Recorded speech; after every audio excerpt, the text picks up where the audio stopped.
हौजिक येंबियो अखोई हुजिक मीडिया दी थेन खबरिदा लाखो नमद्रे Moina free movement हाइबदेगी अखोई से नहानदेगी हाइबियो फ्री मूवमेंट से मैते दी चटपे यारोय हाइबा कांगू अमर हाइरकपदेगी अखोई न सिट इन प्रोटेस्ट नुमी मापनि फमजबनी असी प्राइम मिनिस्टर लागा हारिबा पोसिदा दंदी मान ऑर्डर तौरम याय न खनबनी अदुबो मान हाइरमदरबनी ना तसेंग न फ्री मूवमेंट ओर बोलिंगदना अखोई लाखबनी अदुबो कंगला दोंबीगी सिगी मपासदेगी होंगी सी मपासिदा CRPF lay makoy na haise asona kan henjan be yaro isini bai tai jang be yaro suraksa gi ne garam ba suraksa no ba national highway haiba pose central force na nga aga se laga takata ba po chida sidagi hen hen dok yaro haiba adudi buffer zone se tase na haiba da central force amasu akoi da ngasi attack to rai ba metha te gi to rai ba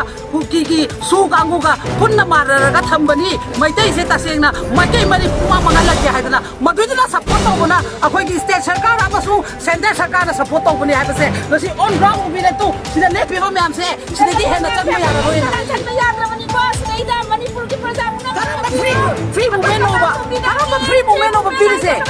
हर जाति जा सकता है वो ही नहीं जाति दे रहा है तो कौन सा वाला फ्री मूवमेंट दे रहा है नंबर 2 हाईवे में ये पूछना चाहती हूँ हर नागरिक को हर देश को इस तरह का एक मणिपुर का नागरिक अपना रास्ता जाने के लिए बोल रहा था तो वही फौजी लोग रुकवा दिया है देखो बहुत शर्मिंदा की बात है ये देखो